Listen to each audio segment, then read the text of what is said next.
Hello everyone, Rahul Mishra नाम है हमारा। और आज का ये जो वीडियो रहेगा, हम लोग इसमें 12 से लेकर 16 दिसंबर तक की बैंकिंग एंड फाइनेंशियल अवेयरनेस यहाँ पे डिस्कस करेंगे। ठीक है, पहला क्वेश्चन हमारी स्क्रीन पे रहा है। देखो इसमें क्या बोला गया है। As per the RBI fifth bimonthly monetary policy committee meeting of financial year 2023-2024 held from 6 to 8 of December 2023, what is the repo rate. ठीक है, 6 से 8 दिसंबर तक आयोजित वित्त वर्ष 2023-24 की आरबीआई की 5वीं द्विमासिक मौद्रिक नीति समिति की बैठक के अनुसार रेपो रेट क्या है, ये इस क्वेश्चन में पूछा गया है। इसका हिंदी में मतलब है। Question exam point of view से बढ़िया है, चाहे फिर पीओ क्लर्क वाले हो जाएं या फिर एसबीआई सीबीओ वाले हो जाएं या फिर जो दूसरे बैंक के एग्जाम देते हैं, उसके लिए क्वेश्चन इंपॉर्टेंट बनेगा। ठीक है ना। टू दी पॉइंट चीजों को हम लोग समझने की कोशिश करते हैं। कुछ इन्फॉर्मेशन क्वेश्चन से मिली है, कुछ इन्फॉर्मेशन आंसर में मिलेगी, कुछ इन्फॉर्मेशन में एक्सप्लेनेशन के टाइम पे आप लोगों को बताऊंगा। तो चीजें ध्यान से आप लोग सुनना। पहली चीज, ये आईपीसी इसकी एमपीसी की मीटिंग थी। कौन सी मीटिंग थी? 5वीं बाई मंथली मीटिंग थी। कब से कब आयोजित की गई? 6 से 8 दिसंबर के बीच में आयोजित की गई। और इसके दौरान जो रेपो रेट रहा वो कितना रहा? 6.50%। Option number A is the right answer. 6.50% ये रेपो रेट है, ऑप्शन नंबर ए।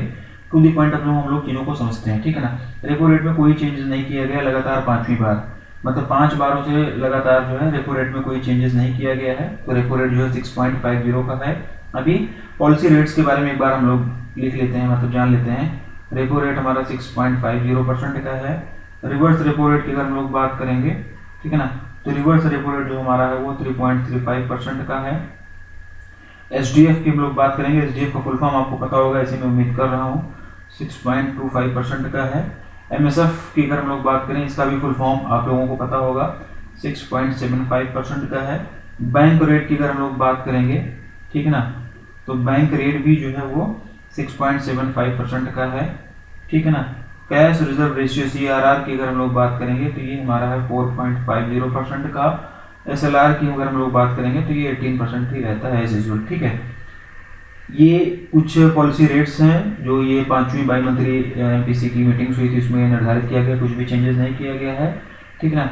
इसी मीटिंग के दौरान आरबीआई ने फाइनेंशियल ईयर 2024-25 नहीं, मैं फिर से लिख दे रहा हूँ, फाइनेंशियल ईयर 2024 के लिए इंडिया की जो जीडीपी है वो अनुमानित है 7% की। तो जो आप जीडीपी वाला पेज वगैरह बनाए थे अलग से, जहाँ पे जीडीपी वगैरह लिख रहे हैं वहाँ पे चीजें अपडेट करिएगा। आरबीआई के हिसाब से फाइनेंशियल ईयर 2024 के लिए इंडिया की अनुमानित जीडीपी जो है वो 7% की है। ऑप्शन नंबर, इसमें तो ऑप्शन खैर दिया नहीं गया है, ऑप्शन नंबर ए इसका आंसर हो जाएगा। ठीक है, ये आप लोग याद कर लेना। ये जीडीपी जो है इंडिया की 7% है फाइनेंशियल ईयर 25 के लिए। सीपीआई इन्फ्लेशन या रिटेल इन्फ्लेशन की अगर हम लोग बात करें फाइनेंशियल ईयर 2024 के लिए ही, तो ये 5.4% का है। आरबीआई ने रिकरिंग ऑनलाइन ट्रांजेक्शन यानी कि आवर्ती ऑनलाइन ट्रांजेक्शन, या फिर ये बोलें कि एक निश्चित समय पर लगातार होने वाले ऑनलाइन ट्रांजेक्शन की जो वर्तमान लिमिट है 15,000 रुपए की, ठीक ना, इसको अब बढ़ा के 1 लाख रुपए कर दिया है। इसको अब बढ़ा के 1 लाख रुपए कर दिया है आरबीआई ने। तो ये चीज भी याद रखना, यहाँ से क्वेश्चन पूछे जाने के चांसेस बढ़ेंगे। पुरानी लिमिट 15,000 रुपए की थी, अब इसको बढ़ा के 1 लाख रुपए कर दिया गया है आरबीआई के द्वारा। ई मैंडेट की लिमिट को 15,000 रुपए से बढ़ाकर 1 लाख रुपए तक के लिए 1 लाख रुपए तक कर दिया गया है। ये सिर्फ और सिर्फ म्यूचुअल फंड, इंश्योरेंस प्रीमियम, इनके पेमेंट्स के लिए और क्रेडिट कार्ड के बिल पेमेंट के लिए ही किया गया है। ठीक है ना। रिकरिंग ऑनलाइन ट्रांजेक्शन जो लगातार एक निश्चित समय अवधि पर होते रहते हैं। रिकरिंग आप लोग जानते होंगे ना, आरडी एफडी जो होता है ना, रिकरिंग डिपॉजिट, फिक्स डिपॉजिट, ठीक है, तो वो वही वाला रिकरिंग है यहाँ पे। ठीक है ना। ये पहला पॉइंट आप लोग याद रखना, यहाँ से क्वेश्चन पूछे जाने के चांसेस बनेंगे। 15,000 से 1 लाख कर दिया गया। दूसरे पॉइंट की तरफ अगर हम लोग बढ़े तो हॉस्पिटल्स, एजुकेशनल इंस्टीट्यूट के लिए आरबीआई ने यूपीआई ट्रांजेक्शन्स की लिमिट को 1 लाख रुपए से बढ़ाकर 5 लाख रुपए कर दिया है। पुरानी लिमिट 1 लाख रुपए हुआ करती थी, इसको बढ़ाकर आरबीआई ने 5 लाख रुपए कर दिया गया। ये भी आप लोग नोट डाउन कर लेना, इसको भी आप लोग लिखना, ठीक है ना। 1 लाख से बढ़ा के 5 लाख कर दिया गया है। किसके किसके लिए? फिर से सुन लो। हॉस्पिटल्स और एजुकेशनल इंस्टीट्यूट्स के लिए आरबीआई ने यूपीआई ट्रांजेक्शन्स की लिमिट को 1 लाख रुपए से बढ़ा के 5 लाख रुपए कर दिया गया। ये भी आप लोग याद रखना, ठीक है। आरबीआई ने बैंकों को वीकेंड्स और हॉलीडेज पर भी एसडीएफ और एमएसएफ के तहत रिवर्स लिक्विडिटी फैसिलिटी दे दी है, और ये 30 दिसंबर 2023 से प्रभावी हो जाएगा। कब से प्रभावी हो जाएगा? 30 ऑफ दिसंबर 2023 से ये प्रभावी हो जाएगा। ठीक है। पहले क्या होता था कि फंड जो है वो फ्राइडे को एसडीएफ से एमएसएफ में मूव होता था, और मंडे को रिवर्स हो जाता था, लेकिन अब ये रिवर्सल जो है वीकेंड्स और हॉलीडेज पर भी हो पाएंगे। ठीक है, इससे क्या होगा, इससे ये बेसिकली होगा ये कि बैंकों को बेहतर फंड मैनेजमेंट की सुविधा मिलेगी। एसडीएफ की बात करेंगे हम लोग तो स्टैंडिंग डिपॉजिट फैसिलिटी, एमएसएफ की अगर हम लोग बात करें तो मार्जिनल स्टैंडिंग फैसिलिटी, ये इसके फुल फॉर्म्स हो गए। इस क्वेश्चन से संबंधित मैक्सिमम एग्जाम पॉइंट की ओरिएंटेड एग्जाम ओरिएंटेड जो भी चीजें थी वो आप लोगों को कवर कराई गई हैं। Question exam point of view से बढ़िया था, याद कर लेना इसको। अगले क्वेश्चन की तरफ बढ़ते हैं। In order to reform distribution companies in India, REC Limited, a Maharatna Central Public Sector Enterprises under the Ministry of Power, has recently signed how much amount of loan agreement with KfW Development Bank, Germany? ठीक है, भारत में वितरण कंपनियों में सुधार के लिए विद्युत मंत्रालय के तहत एक महारत्न केंद्रीय सार्वजनिक क्षेत्र का उपक्रम, ठीक है, REC लिमिटेड ने हाल ही में KfW डेवलपमेंट बैंक जर्मनी के साथ कितनी राशि के ऋण समझौते पर हस्ताक्षर किए हैं? ये इस क्वेश्चन का हिंदी में मतलब है। ऑप्शन जो है वो आप लोगों के सामने दिए गए हैं।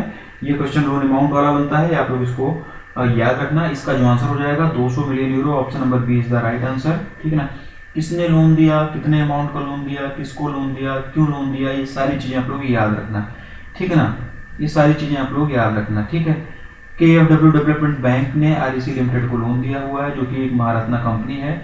ठीक है, इस लोन से होगा क्या कि जो वितरण कंपनियां हैं, डिस्ट्रीब्यूशन कंपनीज हैं इंडिया में, उसमें सुधार किया जाएगा। ठीक है, तो 200 मिलियन यूएसडी इसका सही उत्तर हो जाएगा। लोन अमाउंट का क्वेश्चन है, लोन वाला अगर आप लोग अलग से पेज वगैरह बनाए होगे जहाँ पर लिखते होगे तो वहाँ पे आप लोग इसको लिख लीजिएगा।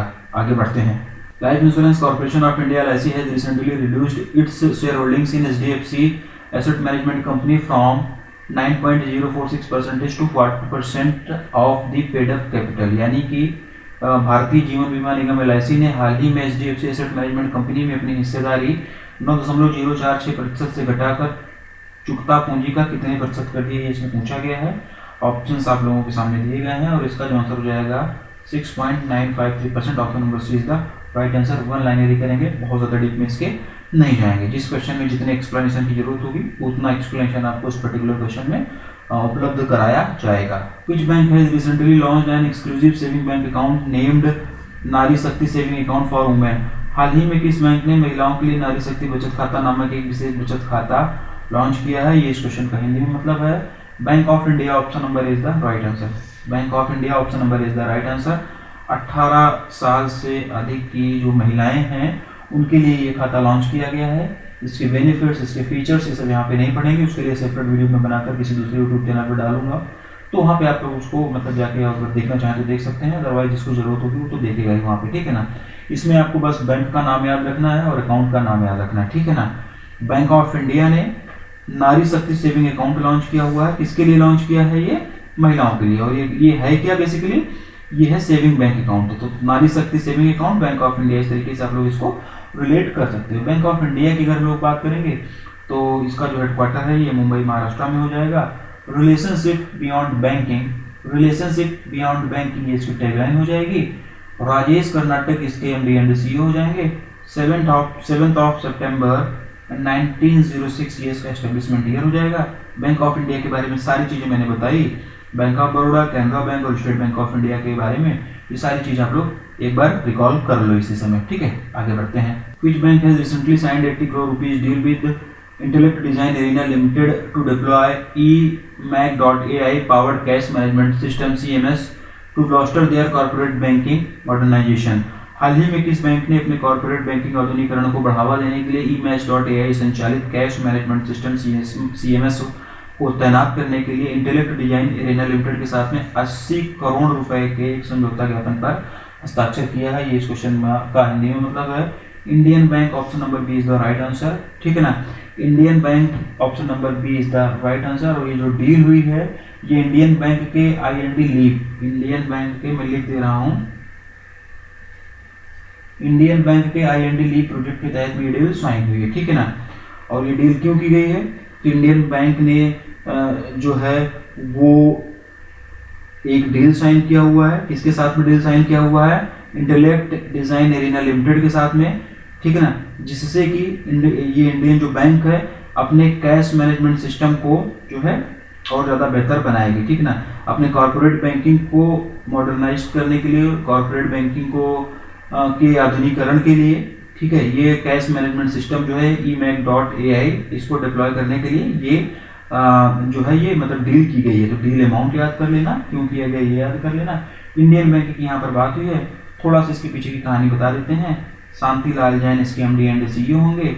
चेन्नई तमिलनाडु में इसका हेडक्वार्टर हो जाएगा। योर ओन बैंक ये इसकी टैगलाइन हो जाएगी। 1907 में इसका एस्टेब्लिशमेंट ईयर हो जाएगा। ठीक है, इंडियन बैंक के बारे में मैंने बता दिया, bank of India, state bank of India और कैनरा बैंक के बारे में ये सारी चीजें आप लोग खुद से पढ़ लेना। Which insurance company has recently partnered with PhonePe to offer car and bike insurance products?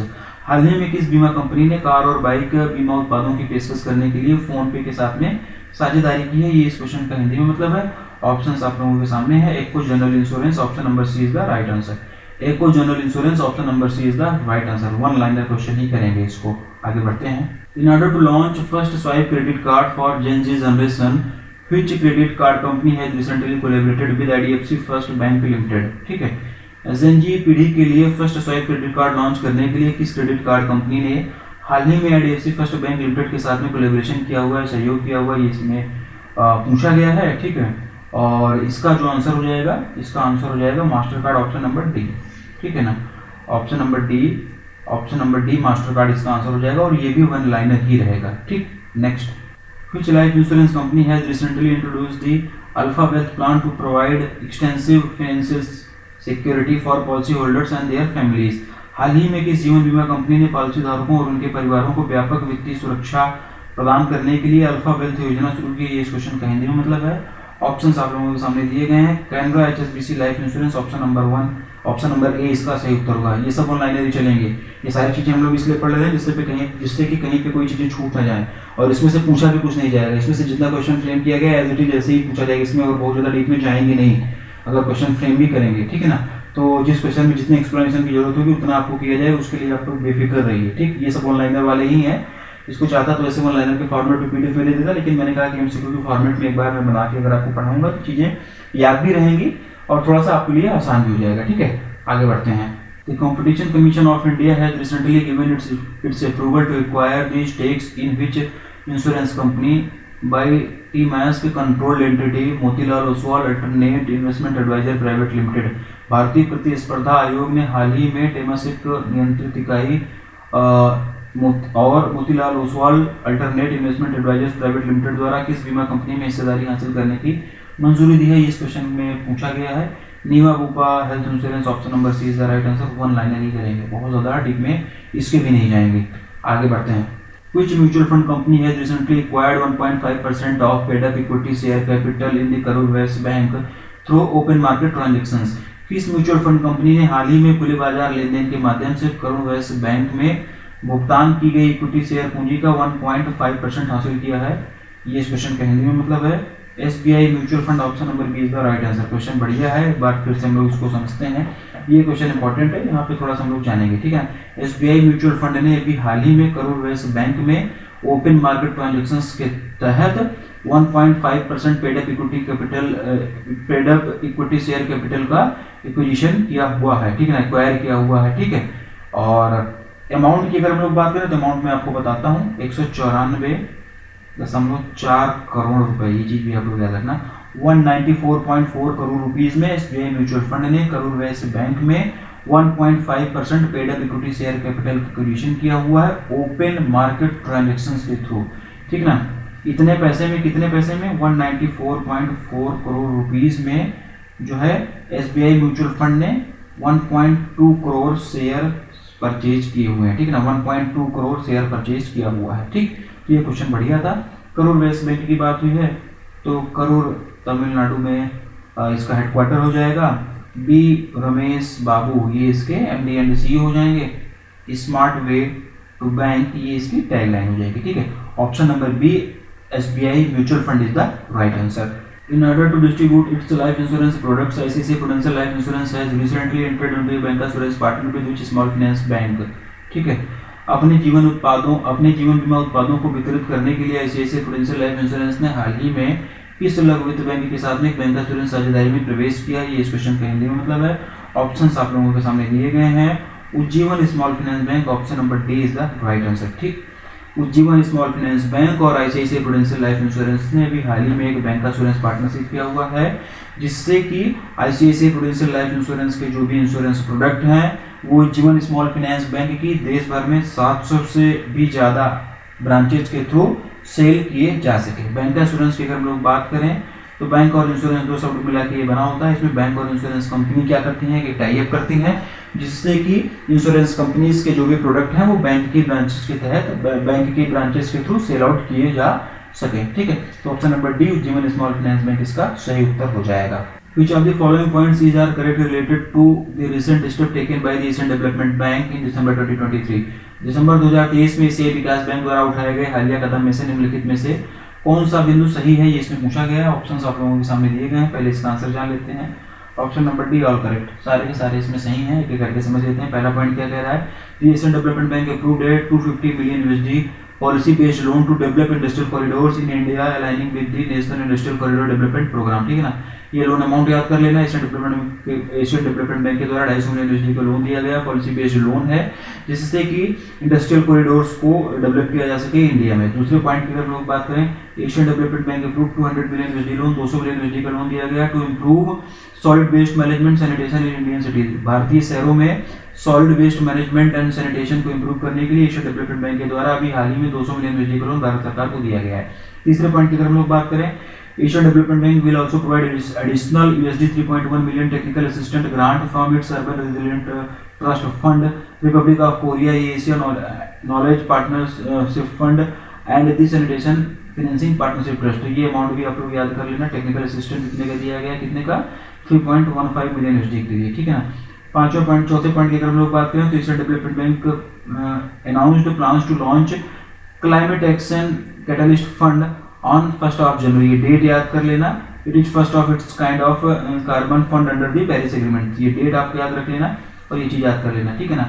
एक एक करके 4 पॉइंट्स यहाँ पे दिए गए, 4 पॉइंट पे अलग अलग क्वेश्चन फ्रेम किया जा सकता था, लेकिन सब कुछ एक ही में कर दिया गया है। तो इसका स्क्रीनशॉट वगैरह अगर आप लोग लेना चाहें, अगर आप यूट्यूब पर अगर आप फ्री में अगर इसको देख रहे होंगे तो लिख लीजिएगा। पेड वीडियोस होंगे अगर वहाँ पर देख रहे होंगे यूट्यूब पर, अगर इसको मैंने नहीं अपलोड किया होगा तो फिर आपको PDF में सारी चीज़ें मिलेंगी।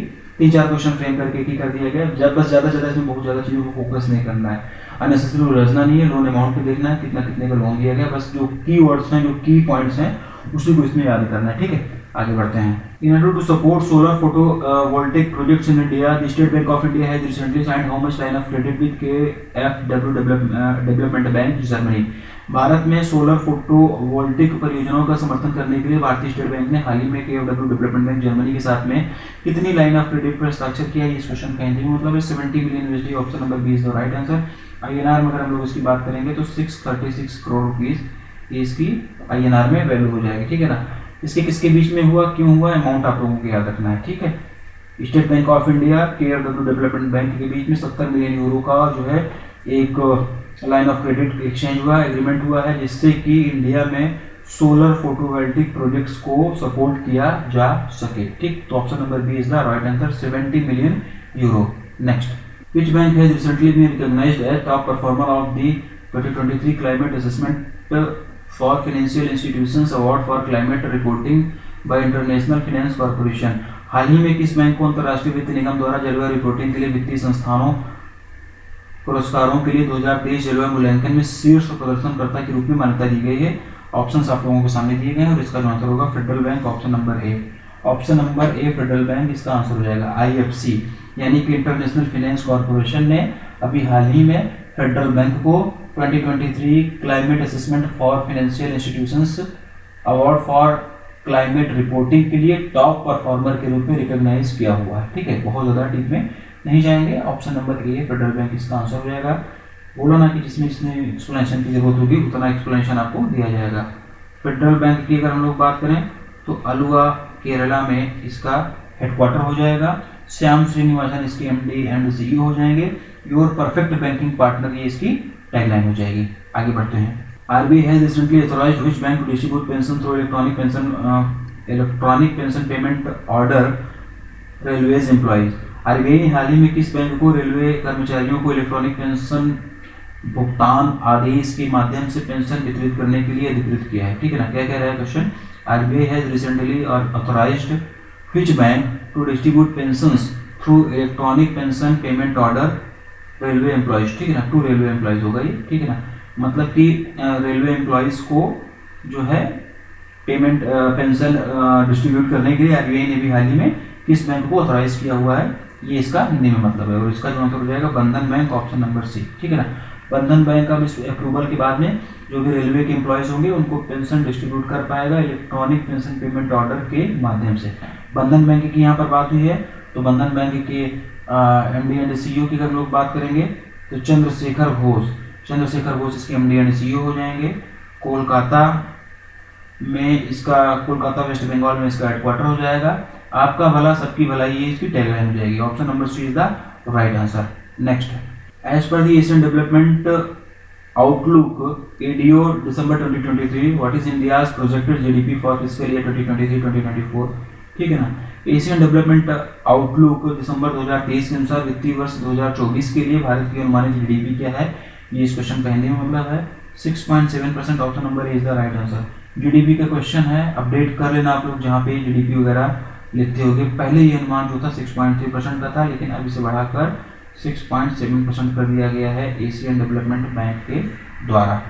Ben capital and American private equity firm has sold 1.08% of stake और 3.38 million shares worth ₹3737 crore in which bank in block trade, ठीक है। इसका मतलब हिंदी में क्या हो जाएगा, बेन कैपिटल जो कि एक अमेरिकी निजी इक्विटी फर्म है, इसने ब्लॉक ट्रेड में किस बैंक में 1.08% हिस्सेदारी या फिर 3,773 करोड़ रुपए में 33.38 मिलियन शेयर बेचे हुए हैं, ये इसका हिंदी में मतलब। Axis Bank, option number D is the right answer. One liner ही करेंगे। मुंबई महाराष्ट्र में एक्सिस बैंक का हेडक्वार्टर होगा। बढ़ती का नाम जिंदगी एक्सिस बैंक की टैगलाइन हो जाएगी। अमिताभ चौधरी इसके एमडी एंड सीईओ हो जाएंगे, ठीक है। आगे बढ़ते हैं। Which bank has recently partnered with LIC Cards Services Limited and Mastercard to launch co-branded credit card? हाल ही में किस बैंक ने co-branded credit card लॉन्च करने के लिए LIC Cards Services Limited और Mastercard के साथ में साझेदारी की है, इस क्वेश्चन का हिंदी मतलब है। ऑप्शंस आप लोगों के सामने दिए गए हैं और इसका जो आंसर होगा IDFC first bank, option number C. LIC IDFC first credit card नाम से co-branded क्रेडिट कार्ड लॉन्च करने के लिए इन तीनों ने पार्टनरशिप किया हुआ है। 2 वेरिएंट में ये क्रेडिट कार्ड लॉन्च किए जाएंगे। पहला होगा LIC क्लासिक क्रेडिट कार्ड, दूसरा होगा LIC सेलेक्ट क्रेडिट कार्ड। तो option number C IDFC first bank is the right answer. IDFC first bank ने भी हाल ही में LIC कार्ड सर्विसेज लिमिटेड और मास्टर कार्ड के साथ में पार्टनरशिप किया हुआ है, जिससे कि को ब्रांडेड क्रेडिट कार्ड लॉन्च कर सके। अगला और लास्ट क्वेश्चन देखेंगे हम लोग इस वीडियो का। Which company has recently launched India's first self hosted payment and orchestration platform Flowwise? हाल ही में किस कंपनी ने भारत का पहला सेल्फ होस्टेड भुगतान ऑर्केस्ट्रन प्लेटफॉर्म फ्लोवाइज लॉन्च किया है? वन लाइनर ही करेंगे। Cash free, option number D is the right answer. First one liner करेंगे, बहुत ज़्यादा डीप में पूछने की जरूरत नहीं। ऐसा फालतू वाले क्वेश्चन है, फालतू तो नहीं कहेंगे लेकिन ये क्वेश्चन पूछा जा सकता है, इसलिए इसको पढ़ रहे हैं, ठीक है ना। बैंकिंग एंड फाइनेंशियल अवेयरनेस से कहीं ना कहीं रिलेट करते हैं, कहीं पर इसमें बैंकिंग, कहीं ना कहीं इसमें फाइनेंशियल न्यूज, कहीं पर इसमें करंट बैंकिंग न्यूज आ रही है, इसलिए हम लोग उसको पढ़ रहे हैं, वन लाइनर ही करते हुए चलेंगे, ठीक है ना। कैश फ्री पेमेंट लिमिटेड ने भी हाल ही में इंडिया का पहला self hosted payment orchestration platform Flowwise launch किया है। बस ये नाम याद रखो, फ्लोवाइज अगर आपसे पूछा जाएगा तो किसने लॉन्च किया हुआ है? कैश फ्री ने। बाकी ये क्या है, कैसे काम करता है, इसमें कहीं जाने की जरूरत नहीं है, ठीक है ना।